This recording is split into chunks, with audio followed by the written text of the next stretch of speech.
The Democrats' racism scandal in Virginia has rightly focused on the offensiveness of blackface. But the blackface issue, literally and politically, is superficial. We need a deeper conversation. I've always despised racism. One of the things I'm most proud of in my professional life is an anti-racism campaign I helped create back in the UK. Obviously, I'm white. Even though I grew up in a working-class family of new immigrants from Hungary, I never suffered race-based discrimination. But I've always felt a bit of an outsider, perhaps with some empathy for victims of actual discrimination. When I moved here 7 years ago, my attitude to race was shaped by that British experience of fighting current discrimination. Then I saw the depth of the anger and mistrust here, the intensity around identity and past oppression. Why are they still going on about it? What's this all about? I thought. So I tried to understand it. I educated myself. I asked questions. I read the history. And that changed my attitude. Let me put it this way. A huge part of my political philosophy, my hatred of government control and authoritarianism, comes from what the communists did to my family in Hungary. That was nothing compared to slavery. But I understand how anger about things that were done generations ago can shape someone's beliefs today. There's another perspective I want to bring to all this, the populist perspective. Populism, the positive kind, is about putting power in people's hands. Political power, so their voices are heard, but crucially, economic power too, so they can choose the life they want to lead. For a while, I've wanted to say what I think about race in America, as an immigrant, as an outsider, and as a believer in positive populism. I know that what I'm going to say will be controversial, but I want you to listen with an open mind. Race shouldn't be a left-right issue, but it often feels like that.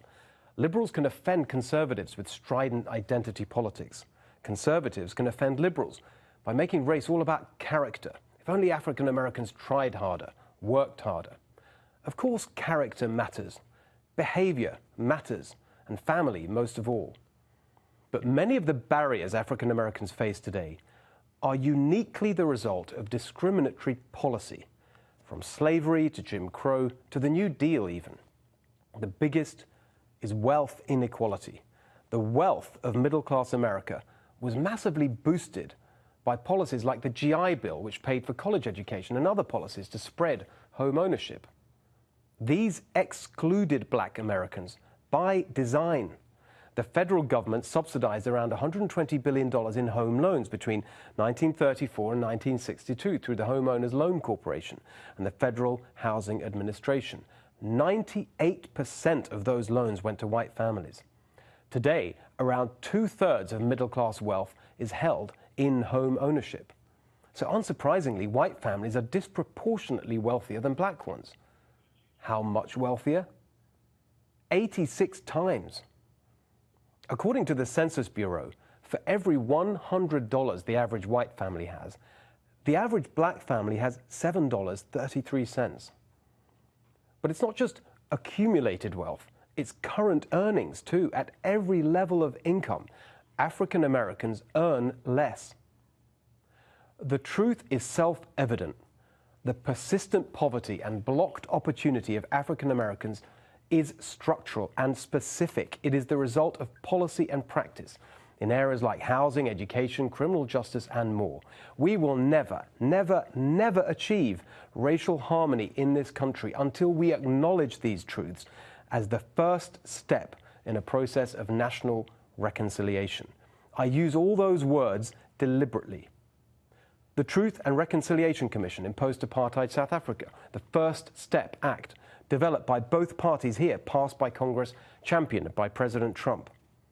But now we need many more steps. We need a truth and reconciliation process here.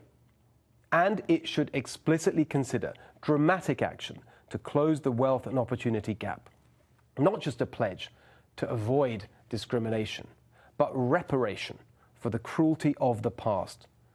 Not handing out checks, but asset reparations, loans to buy homes and start businesses, community banking and credit unions to free African Americans from the traps of debt and predatory lenders, asset reparations. Of course, There are policies like school choice and support for families that we should want for every American, but which can help African Americans even more. But this wealth inequality, the direct result of past discrimination, that needs special attention. A truth and reconciliation process with due consideration of asset reparations, that is the only way to heal our racial divide. The Republican Party, the party of Lincoln, and now the party of Trump, as it showed with the First Step Act, can take the lead. I hope it does. Tell me what you think of that at NextRevFNC.